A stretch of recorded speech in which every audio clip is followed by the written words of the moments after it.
Chapter 1: SCP Witch Child First Steps in a New World. The silence hung heavy in the SCP Foundation. The witch child sat slumped on the floor in her small room, the light dim, the air thick with old dust.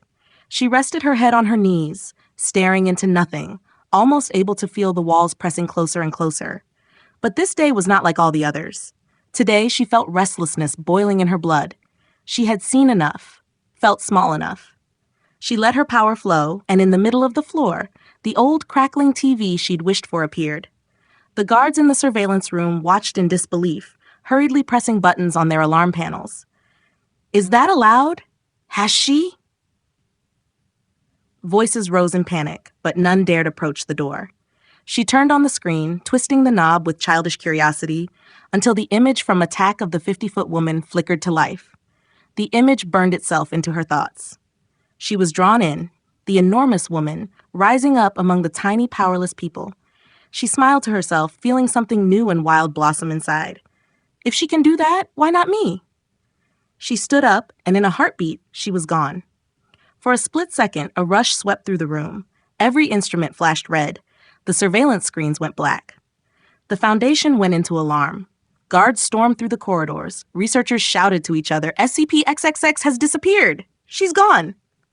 Bells rang, and panic spread rapidly. Where had she gone? How could she have escaped? But she was no longer there. In the city, the day had begun like any other. Traffic flowed through the streets. People walked briskly. Phones, bags, dreams, problems. But then the ground began to shake. First like a distant train, then like a coming storm. Glass rattled, cars screeched, and more people looked up, confused. The skyscrapers seemed to bend, and suddenly she appeared in the middle of the main street, like a living nightmare or a wild fairy tale. The witch child now stood among them, colossal and incomprehensible. Her black hair danced in the wind, and her clear blue eyes shone with newfound power. She felt the tingling asphalt beneath her toes, the breeze on her gigantic cheek. She looked down at the little people, who froze, shouted, ran, chaos spreading like a wave. Alarms, horns, screams, shocked eyes staring up at her. Inside her mind, everything was a whirlwind of joy and curiosity. So small, they look like ants. Look, they're running away, and they're looking up at me. Are they afraid? They're not angry, just shocked. I can see everything from here. The blinking colors of the cars, the people's faces, their open mouths. This must be what it feels like to be truly huge. I can walk wherever I want. Maybe play. Maybe take something with me. Imagine being able to lift a whole bus with one hand. They don't understand yet. For me, it's just fun. Why should I be small when I can be like this? She spun around, letting the wind catch her dress, and looked down at people squeezing away in every direction. Shouts, sirens, panic, but to her it was a thrilling, exhilarating rush, like being in the middle of a magical circus where anything was possible. She thought of everything she wanted to do. I want to touch the buildings. I want to see how far I can walk without stepping on anyone. Maybe collect little people. Maybe find a rooftop to sit on. But not now. I just want to stand here and watch them, feel how powerful I am. They can't stop me. No one can. This is my playground. While the people fled, she simply stared down at them, smiling, fascinated, ready to explore the world as something new and boundless. Chapter 2: A Giant on an Adventure. The city quickly became her own fantasy world. Every single building, every sound was a new experience for SCP the Witch Child. Her bare feet stomped across the asphalt, and cars were crushed beneath her as if they were nothing but paper, tiny toy cars yielding with a crunch and a tinkle of glass. She laughed quietly to herself, feeling her whole body vibrate with energy. Each step sent shockwaves through the streets, making signs tremble and people scatter in panic around her feet. From her perspective, it was like being in the middle of a sea of tiny ants. Her thoughts flowed freely as she walked. They're all running away. Why are they so scared? I'm not even touching them. Look, that guy with the bag. He dropped it. Now he's trying to hide behind the car. Imagine being so small that even cars protect you from me. And that woman up there behind the window, she's taking pictures. I wonder if she'll show them to her friends. I wonder if I can wave. She reached her hand toward an office building, her enormous fingers pressing gently against the glass, and the people inside shrank back in terror while others just stared, mouths agape. She smiled at them, big white teeth behind a dirty grin. Her blue eyes gleamed like moonlight on a stormy sea. Somewhere farther down the street, someone shouted, maybe for help, maybe just in disbelief, but it was drowned out by the noise of her steps and the sound of crushing cars. She never hurried, letting curiosity guide her onward. Every time she passed a group of people, she saw how they ran away or squeezed through doors and gates to escape her shadow. Yet she always kept an eye on them, making sure no one got hurt. It wasn't fun if anyone got squashed. So she carefully lifted her feet not to step on anyone, though it was difficult when everything beneath her was so tiny and overwhelming. If I were smaller, I'd probably hide too. But now I'm the one in control. I'm the one playing. She walked on, savoring the feeling of power and freedom. The windows of the skyscrapers reflected her gigantic body, the wind blew through her hair, and the city buzzed with chaos beneath her. Some people hid behind cars, others filmed her with their phones, and a few just stood motionless, staring up at her in terror. She stopped in the middle of the street, looking down at a group of people frozen in sheer fright. Her smile grew darker, almost mischievous, as she leaned forward slightly, casting her shadow like a veil over them. "Hi, little people. Do you want to play?" Her voice rang out, deep and resonant, almost laughing in its innocence. For a moment, there was only silence. Then the reaction came in a wave. Shouts, panic, people throwing themselves aside, some screaming, others just staring in disbelief. "It's talking! Run! How is this real? Oh God!" She slowly reached out her hand, as if she wanted to scoop up the whole group, but stopped halfway, not to catch them, but to see how they would react. Her gaze sparkled with joy and pure fascination. This was her new world, her playground, and she had only just begun. Chapter 3: The Playful Giant. The city's shouts and sirens slowly faded into a dreamlike silence as SCP The Witch Child sat down, then lay completely flat on her stomach in the middle of the main street. Her body filled the cityscape like a mountain of dirty fabric and living child skin. The asphalt cracked beneath the weight of her elbows, while her dress, now even more worn and muddy, spread out in a rippling blanket. In one careful sweep, she picked up several tiny people and set them in front of her, creating a small, trembling gathering close to her enormous face. Her gaze burned with childish fascination. "Look at you! You're so small! I can hardly believe it!" Her voice was deep as thunder, but full of laughter and life. She rested her chin on her hands, and her blue eyes reflected every little movement among the gathered people. They huddled close, pressed against one another, some kneeling, several crying, a few trying to speak to her, their voices cracking with fear, yet still clear. "Please, let us go," begged a middle-aged man, his voice trembling. "We don't want to play. We just want to go home." She giggled softly, her breath sweeping over them like a gust of wind. "You're so funny. Why are you so scared? You're not doing anything, just standing there. I could have so many of you as friends." She laughed again, tilting her head so her hair tumbled into the street like black snakes, knocking aside a few cars like toys. Meanwhile, she rhythmically kicked her legs behind her. Each time her feet swung up into the air, it was like watching a giant pendulum, shadows gliding over buildings, more windows rattling when her toes gently tapped a traffic sign. She stretched, almost cat-like, and played with the little people as a girl would with dolls, moving them around with 2 fingers, lifting one up and letting him dangle before her massive eye, where he squirmed in panic. "You look like a little doll. So cute," she laughed, while the rest of the group squeezed together and cried out all at once. "Please, let us go." "We promise not to run away. Don't hurt us, we beg you." She laughed, not cruelly, just lightly and curiously, as if the whole situation was a joke only she understood. "You really are funny. If I let you go, you'll just run away, and then the game is over. I want to play a little longer." She turned them over, laying them on their backs with a gentle finger, as if checking if they worked, and giggled even louder when one of them tried to roll away, only to be caught between her thumb and forefinger. For the people, it was pure terror. They stared up at the enormous, dirty face that filled their entire view, teeth the size of their forearms, eyes like blue searchlights, and hands that could easily crush them if she wanted. But she was playful, not cruel. She just wanted attention, understanding friends, only on her terms. Her voice boomed over them again. What do you play when you're small? Do you know hide and seek? Or maybe something where you jump over each other? She reached forward, gathering a new group and arranging them in a circle, as if preparing a game. Down on the street, people kept shouting. Police sirens grew louder, blending with the crowd's desperation. A woman in the group tried to appeal to her empathy. We're alive. We have families. Please, giant girl, be kind. She wrinkled her nose, thought for a long time, then shrugged as if the answer was too complicated. Maybe later. Right now, you're just my little friends. Look how small you are. I can hold your whole group in one hand. She opened her palm, showing them to herself, and smiled like a child who's found a basket full of Easter eggs. Behind her, her feet still swayed back and forth in the air, her legs like enormous bridges across the street. Her body now covered both the roadway and the sidewalk, and more cars were crushed beneath her dress. For her, it was just a surface, like grass on a summer meadow. Then, suddenly, she froze and looked up. She had heard a new sound, police sirens, high and threatening, and behind them a dark glint of black cars with the Foundation logo. Her smile widened.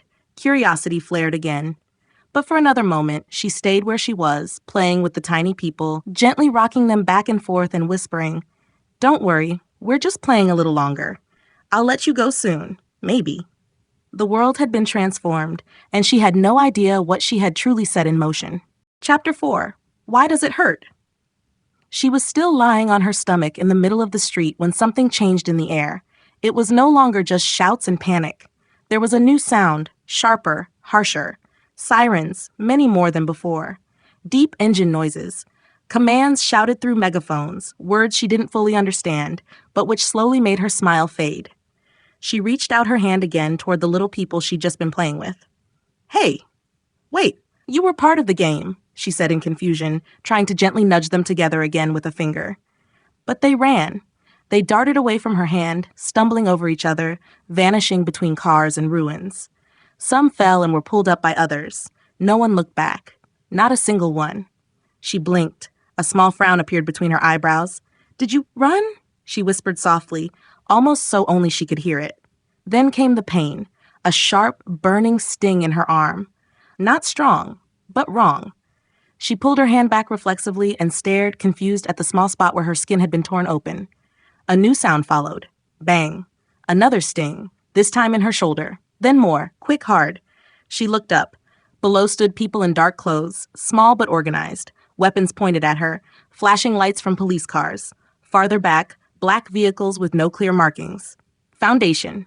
"Stop," she said hesitantly, raising her hand again, not to play but open, as if to show she wasn't dangerous. "I'm just playing." The answer was more gunfire. The pain began to gather. No longer just pinpricks, but a warm, deep sensation spreading through her arms and legs. Instinctively, she pulled herself in, rolled a bit onto her side, drawing her knees closer. The asphalt groaned beneath her movements. "Oh!" Her voice trembled now. Why are you doing this?" She looked down at the street again, at the little people she'd held so close before. She tried to make eye contact to find just one who would stay. "Say something. I didn't hurt you," she said, her voice larger now, echoing between the buildings. No one answered. More shots hit, one in her thigh, one in her stomach. It wasn't deadly pain, she was too big, but it hurt, and she didn't understand it. The tears came, first quietly, then suddenly. Big, clear drops ran down her dirty cheeks, falling like rain onto the street. She pressed her hand to her chest, as if she could keep the pain inside. "Please stop," she shouted, now with panic in her voice. Slowly, she began to get up. Not threatening, just to get away from the ground, from the pain, from the feeling of being trapped. Her movement sent dust and rubble flying. The shots continued, even more now, as if her rising was seen as a threat. "I'm just playing," she yelled, her voice breaking in the middle of the sentence. "I just wanted friends." Now she stood upright among the buildings, towering above the street. Her hands shook. Tears ran freely. Her blue eyes, which had once glowed with curiosity and joy, were now filled with pain and pure confusion. She looked down at them again, at the police, at the people fleeing, at the Foundation vehicles. "Why do you hate me?" she asked, almost childishly. "What did I do wrong?" For a moment, the shooting hesitated. Just a moment. She drew a shaky breath. Standing there, enormous and crying, as the world around her exploded into chaos. She still didn't understand the rules of this game, and down in the street, the Foundation was getting ready. Chapter 5. When Tears Become Earthquakes. She stood still for a moment, in the middle of the destruction, in the clouds of dust, sirens, and shouting. Her shoulders trembled, and her hands hung heavily at her sides as if they had suddenly become too heavy to hold up. The blue eyes that once glowed with playfulness and curiosity were now dull, overflowing with tears she could no longer hold back. I don't understand, she said with a broken voice. The words echoed between buildings, turning into reverberations that bounced off concrete and glass. What did I do wrong? The shooting didn't stop. Small flashes of fire from the ground, new stings of pain against her skin, not enough to knock her down, but enough to make it impossible to ignore. She pulled her arms up in front of herself, shrinking instinctively like a child trying to protect herself from blows that made no sense. Stop! Stop! She shouted, her voice breaking completely now. It's not fun anymore. Why are you so mean to me? The tears began to fall freely. Not as small drops, but as heavy, clear streams. Each tear hit the ground with a wet crash, splintering asphalt, pooling in depressions, and forming small lakes in the street. People screamed and ran, some slipping in the water, others leaping aside to avoid the falling drops. And then, something changed. The air around her began to vibrate, not violently, at first almost imperceptibly. She drew in a deep breath between sobs, and with every breath she grew, slowly, unstoppably. Her feet pressed deeper into the asphalt. The road yielded with a low, mournful sound. Cracks ran like lightning through the street. Cars were pushed away by her ankles. Some tipped over. Others became wedged and crushed beneath her weight. She barely noticed. It was all drowned by the pain in her chest, by the confusion, by the feeling of being wrong. I just wanted to play, she whispered, now so big that the buildings barely reached her thighs. I just wanted someone to stay. Some of those who had been closest to her before, the ones she had held, the ones she had talked to, now stared up at her with changed expressions. Fear, yes, but also something else. Understanding. Guilt. They no longer saw a monster. They saw a child. She's crying, someone shouted in the crowd. Stop shooting, yelled another. She doesn't understand. But the commands kept coming. Orders shouted over radios. Panic mixed with procedure. She kept growing. Each sob pulled out more magic, more mass, more weight. The ground could no longer hold her. Sidewalks collapsed. An entire lane of the street sank several meters beneath one of her feet. She looked down at it all, eyes wide. Why are you running? She asked again, her voice now enormous, almost too big for the city. I'm just begging you to stop. The tears fell faster. Now so large that people had to flee before they hit. Water washed over cars, filled basements, swept trash and rubble along. Her hands clenched, not in anger, but in desperation. Stop now, she screamed, her voice so loud that windows shattered in entire neighborhoods. Down on the street, the decision was made. We can't handle this, a voice crackled over a radio. She's growing. Contact the military. Far above the city, the distant roar could already be heard. Planes, breaking through the clouds. Not yet visible, but on their way. She stood there, gigantic, crying, uncomprehending. A child trapped in a world that answered fear with violence and play with war. She still didn't understand what she had done, and she had no idea what was now coming for her. Chapter 6. The Pain, the Choice, and the Flames. The city felt utterly different now, as if it were holding its breath along with her. SCP The Witch Child stood amidst crowds and military vehicles, dirty and bleeding, with tears streaming down her cheeks in broad, glittering rivers, falling onto the street below. The ground around her feet was muddy with blood and sorrow, mixed with puddles formed by her grief. Fresh cuts from bullets marred her skin, but now, having grown so much bigger, she could barely feel them. Only the stinging memory that someone had wanted to hurt her. Her thoughts were dark. She could feel magic swirling within her, a force threatening to break free. She knew she was stronger than them now, stronger than their weapons, their armor, their fear. She imagined how easily she could crush them, kick tanks aside like toys, stomp enemies down like grains of sand. But something inside her refused. She was not evil. She did not want to be cruel. Instead, she stood there, shaking, vulnerable and immense, but more alone than ever before. Her gaze drifted across the crowd, and even the soldiers stopped firing. People stared up at her, some with fear, some with guilt, others in sheer disbelief.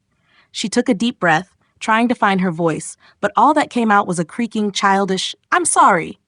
She looked around in confusion. "Sorry, I just wanted to play with you." She still didn't fully understand what she was apologizing for, only that everything had gone wrong. Suddenly, a voice boomed from a megaphone. "Stop! Stay where you are. We're trying to help. Do not move." She stared down at the man with the loudspeaker and nodded slightly, almost like a little child finally receiving a command that must be obeyed. "Okay," she whispered, trying to hold back the tears, though her cheeks were still wet. But at that moment, a new sound cut through the air, louder than the sirens, deeper than the screams. A jet fighter, fast as lightning, burst through the clouds. She froze. Soldiers and civilians ducked. Someone shouted. Everything halted for a split second. Then the missile came, shrieking like a wicked flash. It missed her by inches and slammed into one of the tall buildings behind her. The explosion shattered windows. Flames burst from the windows, and thick smoke billowed over the street. She turned in shock and saw that there were still people inside the burning building. Tiny silhouettes in the windows, gesturing, pounding on the glass. She didn't hesitate. Even though she was afraid, even though she was shaking, she started moving toward the burning tower. Each step sent shockwaves through the ground, pushed cars aside, made people flee to the sides, but she didn't see any of it. She was focused only on the flames and the people who were now her responsibility. "Don't worry, I'll help you," she thought desperately as her giant body drew closer to the fire-spewing high-rise. The fire trucks looked tiny, much too slow. She was the only one who could reach them in time. The smoke stung her eyes, and she felt fear mixing with a new kind of strength. Not anger, but a will to do what was right. Behind her, people still shouted and soldiers stood ready, but no one dared to shoot now. Everyone watched as the enormous child walked straight into danger, not as a monster, but as a protector, maybe even as a friend. Chapter 7: Hope, Miracles, and Transformation. She rushed toward the burning building, her giant body still streaked with soot and blood, but her eyes now shone with a will stronger than fear. Dropping to her knees, the ground shook beneath her, and she peered through the shattered windows. Behind the glass, lit by the flames, she saw people, desperate, pressed against the walls, children clinging to parents, co-workers dragging each other away from falling beams. She saw them all. Their fear, their hope, their cries for help. She carefully placed both hands around the building. The heat was intense, but her power began to gather as a shimmering blue light in her fingers. "Don't worry," she whispered, tears still streaming down her cheeks. "I'll help you." She focused, and her magic took shape. Her hands glowed, and a glittering dome of energy unfolded around the upper floors, where people were trapped. Flames battered against the dome, but fizzled out as if choked by something invisible. Inside, people held their breath as the pain from burns and injuries suddenly left their bodies, wounded skin healed, and the coughing from smoke vanished. A child began to cry, but this time from relief. From the street, they watched. Soldiers, civilians, Foundation agents, even those who had called her a monster before, now stood silent in awe. The whole building began to transform. Soot and damage vanished, windows rose back up, steel beams straightened. Her power rippled outward from her hands, and everywhere it touched the ground, the devastated cityscape began to heal. Smashed cars were restored, cracked roads became smooth again, and flowers trampled under her feet stood tall once more, fresh and green as a spring meadow. Inside the building, people now sat in shock, but no longer afraid. A woman looked up at the enormous eye filling the window frame, sparks and ash still drifting down around them. She gasped. "How could this happen?" she asked, half to herself, half to the miracle outside. The witch child breathed heavily but smiled faintly, though tears still clung to her lashes. "I saved you," she whispered, her voice echoing softly, like a warm breeze after a storm. People began to clap. At first hesitant, then with growing excitement. Down on the street, someone shouted, "Thank you." Others whispered to each other, "She saved them? She's not evil, is she?" She slowly crouched, folding her arms around her knees, her body still towering above the rooftops. Her gaze was no longer just childlike and frightened, but also filled with wonder at her own powers. She stared at her hands as if she still couldn't quite understand what she could do. Slowly, people began to move closer. No one ran away now. Some waved, others shyly raised a hand. A few children ran forward laughing to get a better look. A woman picked up her child and pointed at the giant girl. "She's a giant, but she's just a child." In the dawn's light, amid dust and ash, the city began to breathe again. Not with fear, but with wonder. She had been their nightmare. Now she was their miracle. Chapter 8. Farewell, Forgiveness, and Dreams. The dust began to settle over the city. People gazed up at her, enormous but no longer threatening. The witch child now crouched in the middle of the street, her giant face still damp with tears, but her mouth curling into a tentative, apologetic smile.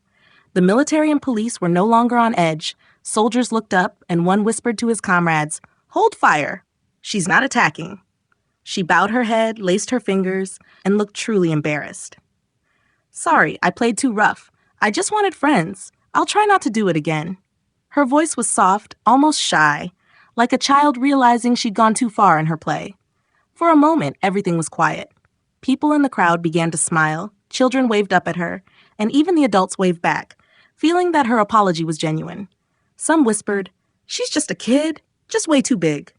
She wiped her nose on her sleeve, giggled a little, and stood up one last time. A bluish glow began to spread from her feet, sparkling through the city like a dreamlike mist. With a gentle sigh, she lifted her hand, and the whole city began to return to normal. Shattered buildings healed, wrecked cars straightened themselves out, flowers bloomed in the parks, and all traces of chaos vanished, as if it had all just been a strange dream. Even the wounded stood up, healthy, pain-free, as if awakened from a good dream. She waved goodbye, and at that very moment, everyone in the city felt a strange warmth. And a moment later, they forgot everything. The day started anew, and no one remembered they had just survived the biggest event of their lives. Not a single soul recalled the giant girl in the hat. In the foundation cell, far from the city's Ragnarok, the witch child suddenly sat again in her little room. She felt the comfort of her blanket and the softness of her teddy bear against her chest. On the TV, Attack of the 50-Foot Woman flickered, but she turned it off and smiled. Her eyes sparkled in the dark. "It was fun pretending to be a giantess," she whispered to herself as she snuggled under the covers. "But next time, I should probably be a little more careful." She hugged her teddy bear close and giggled as a thought struck her. Maybe I could make some of the guards small? Then I could play with them like dolls. She laughed softly and let herself drift off to sleep, already dreaming of new adventures, this time with even more imagination and even more friends. The moon shone in through the window. All was calm. In a corner, a small magical light glimmered, as if another adventure waited just around the corner. End of the first adventure.